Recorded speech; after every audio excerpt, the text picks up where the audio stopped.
નમસ્કાર સારસ્વત મિત્રો, ફરી એકવાર આપણે યુટ્યુબ ચેનલ મારફતે અહીંયા ઉપસ્થિત થયા છીએ.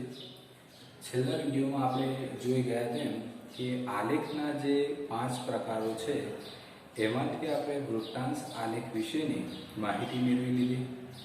હવે આજે આપણે જે વાત કરવાના છે, જે આલેખ વિશે ચર્ચા કરીશું મિત્રો, તેમાં આપણે 4 આલેખ વિશે સમજૂતી મેળવીશું. નંબર 1 સ્તંભાકૃતિ, નંબર 2 સામયિક શ્રેણી આલેખ, નંબર 3 પાસ પાસેની સ્તંભાકૃતિ અને નંબર 4 વિભાજિત સ્તંભાકૃતિ.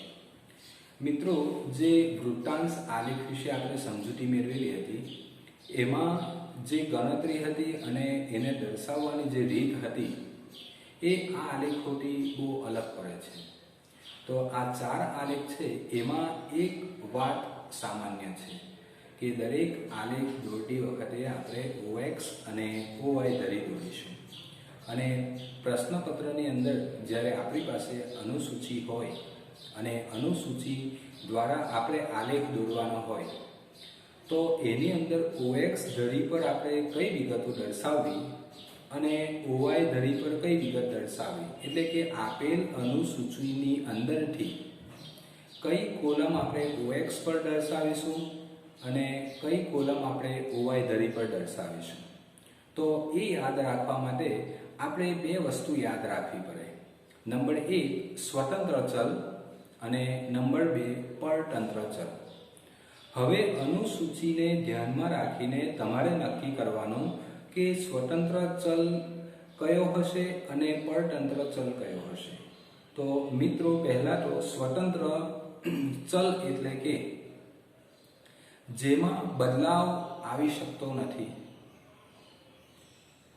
જેમાં ફેરફાર શક્ય નથી, જેમાં પરિવર્તન આવી શકતું નથી, તો આ સ્વતંત્ર ચલ. અને પરતંત્ર ચલમાં તમારે યાદ રાખવાનું કે જેમાં ફેરફાર શક્ય છે, પરિવર્તન પણ આવી શકે છે, બદલાઈ પણ શકે છે. હવે સ્વતંત્ર ચલ એટલે કે બદલાઈ શકતો નથી, પરિવર્તન આવી શકતું નથી, તો એની અંદર આપણે ઉદાહરણ લેવું હોય મિત્રો તો વર્ડ્સને યાદ રાખી શકીએ. દેશના નામ, સમયગાળો વગેરે એ સ્વતંત્ર ચલના ઉદાહરણો છે. જેમ કે એકવાર 1970નું વર્ષ વીતી જાય, ફરી જીવનમાં ક્યારેય 1970નું વર્ષ આવવાનું નથી.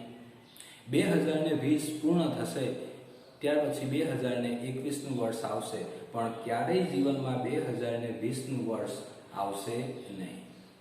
એટલે કે એમાં બદલાવ શક્ય નથી મિત્રો. ફરી ક્યારેય ફેરફાર એની અંદર જોવા મળશે નહીં. તો જેમાં ફેરફાર ન થાય એને સ્વતંત્ર ચલ કહેવાય. અને હંમેશા યાદ રાખો, OX ધરી પર જ સ્વતંત્ર ચલ દર્શાવવાનું.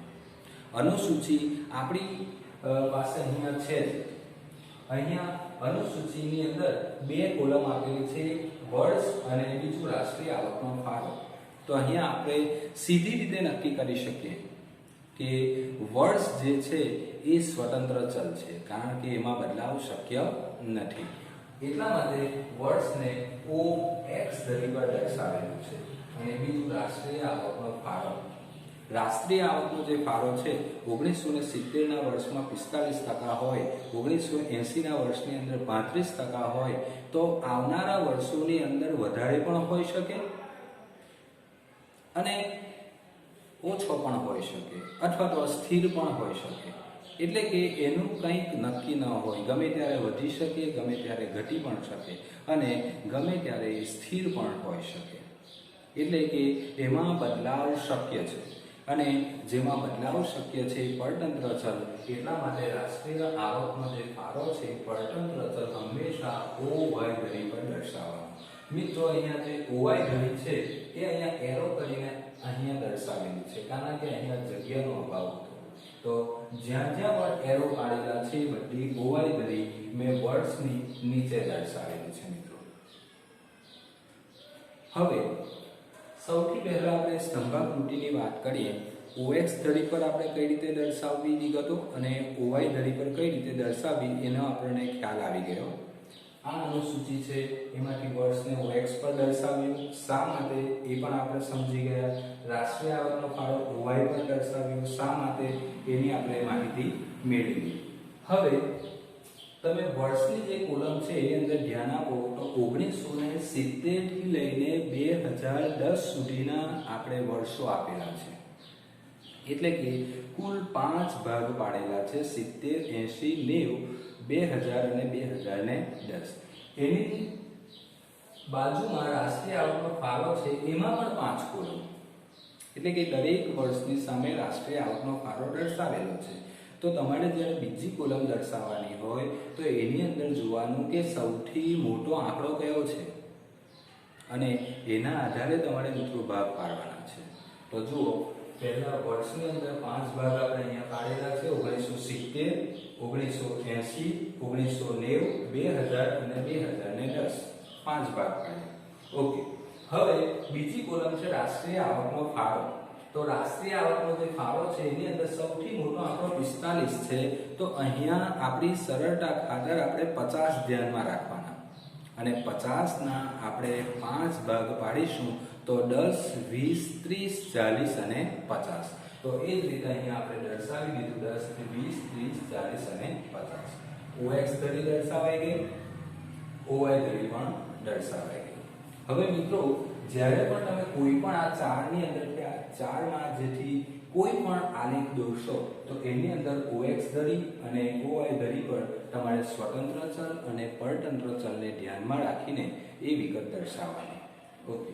હવે સ્તંભાકૃતિની અંદર તમે ધ્યાન આપશો કે વર્ષની અંદર 1970 નું વર્ષ છે અને એની અંદર રાષ્ટ્રીય આવકનો જે ફાળો છે 45 છે.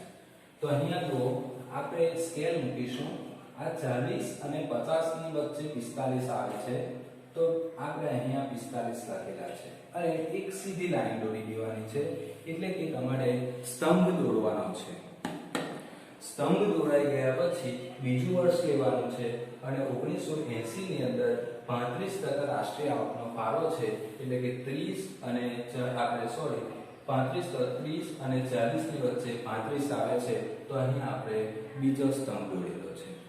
1990 માં 30 છે, 2000 માં 20 છે, 2010 માં 27 છે. એમ કરીને દરેક સ્તંભ દોરેલા છે આપણે. એટલે કે સ્તંભાકૃતિ આવે તો તમારે સ્તંભ દોરવાનો છે. એટલું ખાસ ધ્યાન રાખવાનું છે. સ્તંભ એટલે કે થાંભલો અને સ્તંભાકૃતિમાં આપણે સ્તંભ દોરીશું અને ત્યાર પછી આકૃતિ પૂર્ણ કરીશું. હવે તમારા બધા સ્તંભ દોરાઈ જાય પછી OX ધરી પર અને OY ધરી પર તમે કઈ વિગતો દર્શાવી છે એ તમારે આલેખમાં દર્શાવવાનું.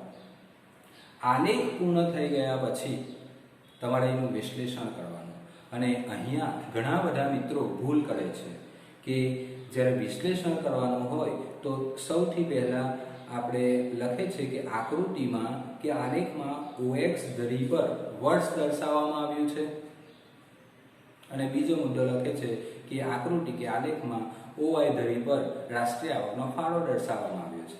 એમ કરીને બે મુદ્દા બનાવે છે, પણ એક જ મુદ્દાની અંદર બંને ધરીની વિગતો તમારે સમાવિષ્ટ કરી લેવાની છે.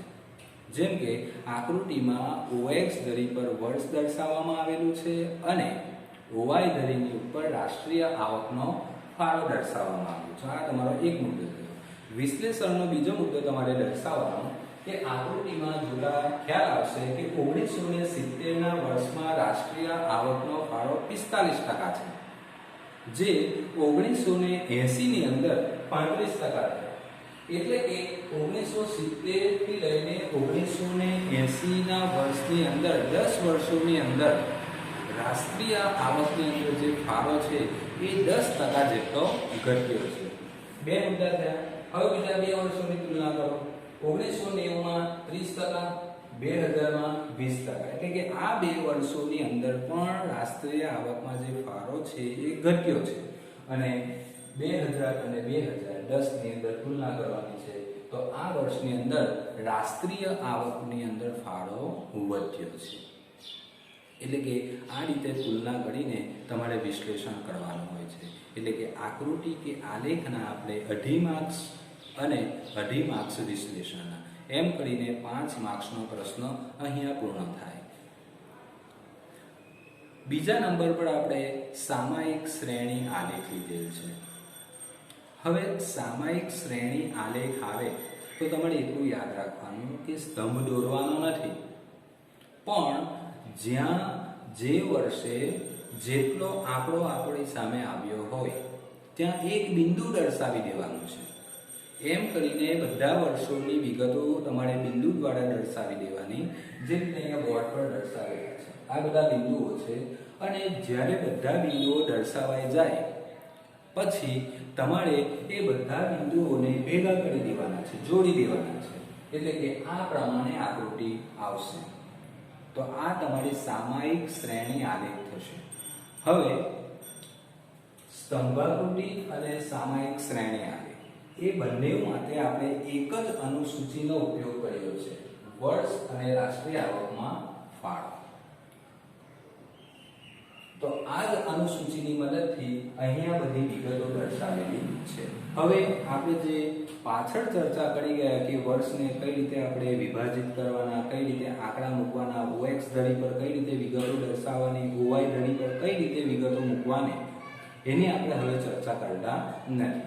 તો મિત્રો અહીંયા આપણે જોઈએ તો 1970 ના વર્ષની અંદર 45% એટલે કે અહીંયા 45 1970 બિલકુલ ઉપર અને અહીંયા બિંદુ દર્શાવેલું છે.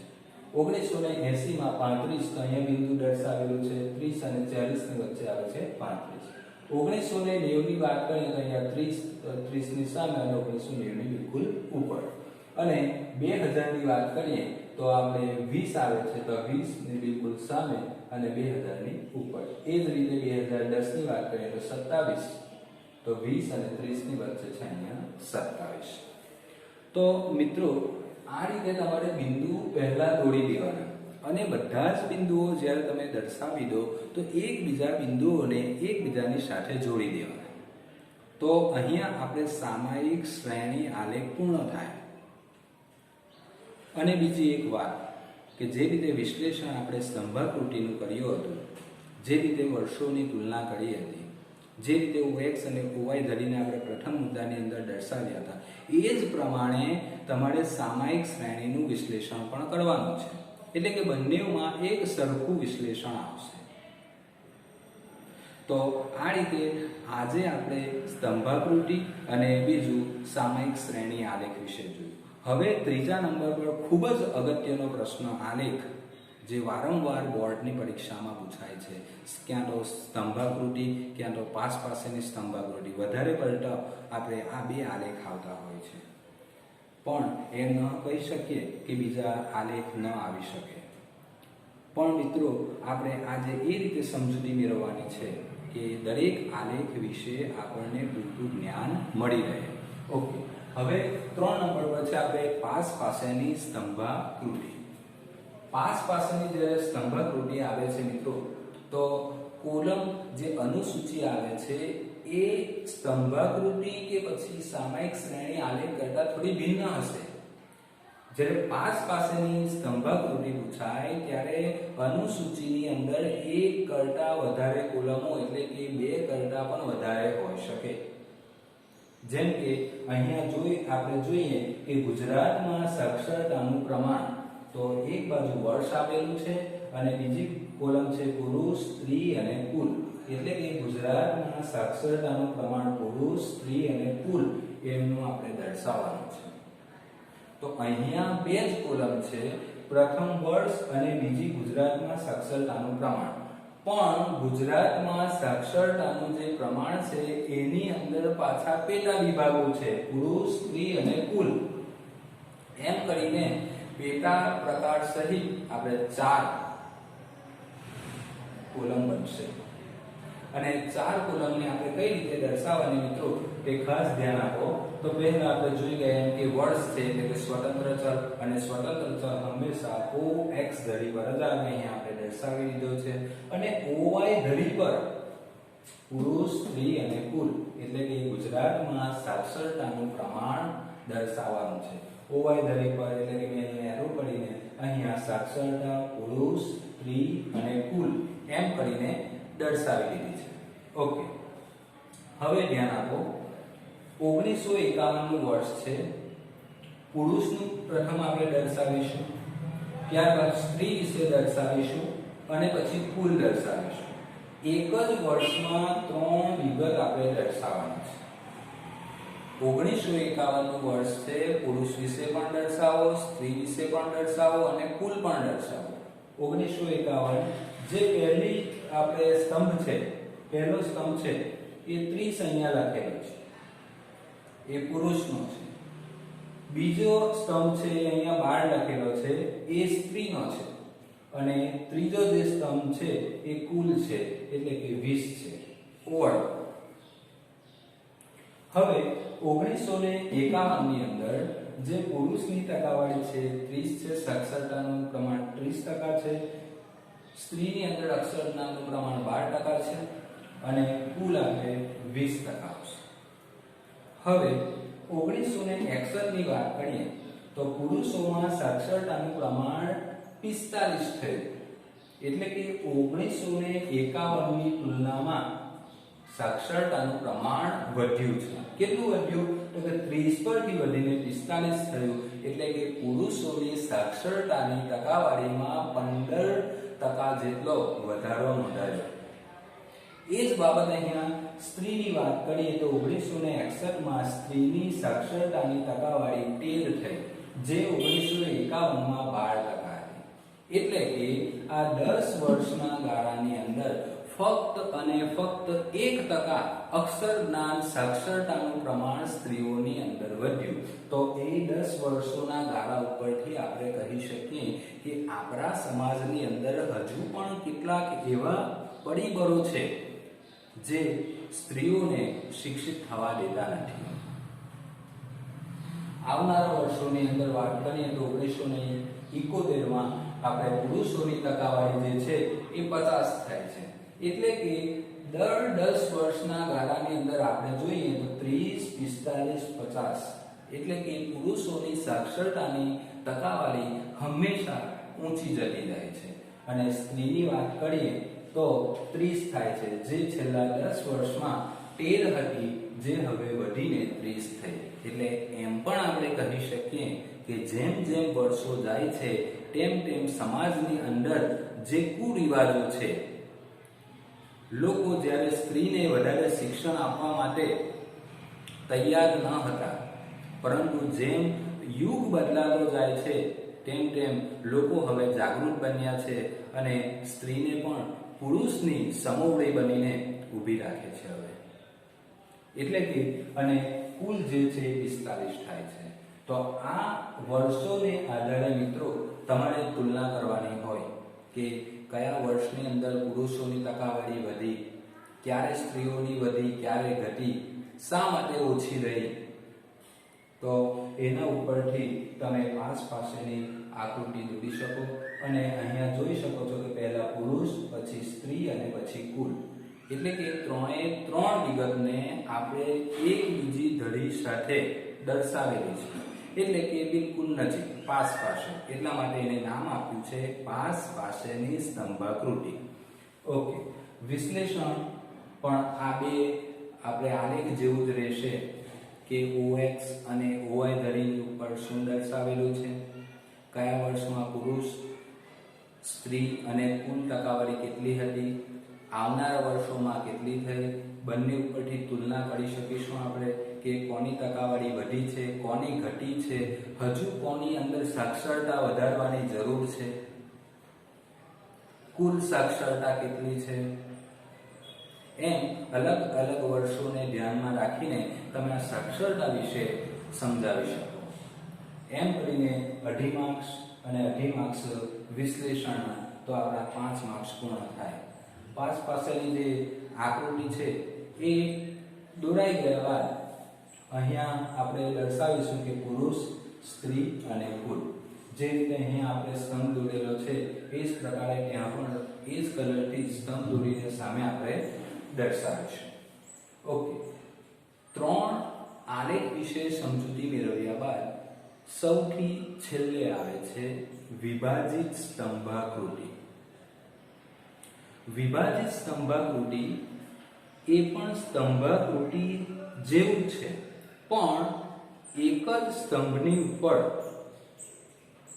અથવા તો એક જ સ્તંભ પર આપણે અલગ અલગ વિભાગો પાડીએ તે વિભાજિત કરેલો કહેવાય, અથવા તો 2, 3 અથવા તો 4 સ્તંભની ઉપર આપણે ભાગ પાડીએ તો આપણે એને વિભાજિત કરેલો કહેવાય. અહીંયા આકૃતિમાં જોઈએ, અનુસૂચિ પહેલા જોઈ લઈએ કે ક્ષેત્ર આપેલું છે અને બીજી બધી કોલમોની અંદર મહિનાઓ આપેલા છે. જાન્યુઆરી, ફેબ્રુઆરી, માર્ચ, એપ્રિલ થી લઈને નવેમ્બર અને ડિસેમ્બર સુધી મહિના દર્શાવેલા છે. અહીંયા ક્ષેત્ર દર્શાવેલું છે. ક્ષેત્રની અંદર ગ્રામ્ય, શહેરી અને કુલ. તો ક્ષેત્ર અહીંયા આપણે દર્શાવવાનું છે ગ્રામ્ય અને શહેરી, ગ્રામ્ય અને શહેરી, જે અલગ અલગ આપણે કલરથી એને વિભાજિત કરેલું છે. જે મહિનાઓ છે એ માસ, મહિના અહીંયા OX ધરી પર દર્શાવી દીધેલા છે અને OY ધરીની ઉપર વેચાણ એકમમાં દર્શાવ્યું છે. હવે જે અહીંયા વેચાણ એકમમાં દર્શાવ્યું છે તો આપણે યાદ રાખીશું કે ચોકલેટના બોક્સનું વેચાણ એકમમાં. હવે ચોકલેટના બોક્સનું વેચાણ ગ્રામ્ય વિસ્તારમાં કેટલું થાય છે દર મહિને, અને દર મહિને શહેરી વિસ્તારમાં કેટલું થાય છે એ આપણે વિભાજિત સ્તંભાકૃતિ દ્વારા સમજીશું. એક જ સ્તંભની ઉપર ગ્રામ્ય વિસ્તાર પણ દર્શાવવાનો અને એ જ સ્તંભની ઉપર શહેરી વિસ્તાર પણ દર્શાવવાનો, એટલે કે ચોકલેટનું વેચાણ કેટલું થયું છે. જો મિત્રો જાન્યુઆરી અને ફેબ્રુઆરી, જાન્યુઆરી, ફેબ્રુઆરી ક્ષેત્ર છે ગ્રામ્ય અને શહેરી અને કુલ છે અહીં. જાન્યુઆરી, ફેબ્રુઆરીની અંદર ગ્રામ્ય વિસ્તારમાં 30% ચોકલેટના બોક્સનું વેચાણ થાય છે. આ જ મહિના દરમિયાન શહેરી વિસ્તારમાં 40% ચોકલેટના બોક્સનું વેચાણ થાય છે. એટલે કે 30 + 40 એમ કરીને 70 કુલ. તો જાન્યુઆરી, ફેબ્રુઆરીમાં અહીંયા પહેલા 30 અને શહેરીમાં 40, 30 + 40 70. એ રીતે આપણે જાન્યુઆરી, ફેબ્રુઆરી દર્શાવ્યું. બીજી કોલમમાં આપણે માર્ચ અને એપ્રિલ, તો કે માર્ચ, એપ્રિલમાં ગ્રામ્ય વિસ્તારમાં 35 અને શહેરી વિસ્તારમાં 80. આ બંનેનો સરવાળો કરીશું તો 115 આવશે. તો ગ્રામ્ય વિસ્તારની વાત કરીએ તો 35 અને આ બાજુ 80 એમ કરીને 115. મે અને જૂન, મે અને જૂનની અંદર 40, 70, 110, તો કે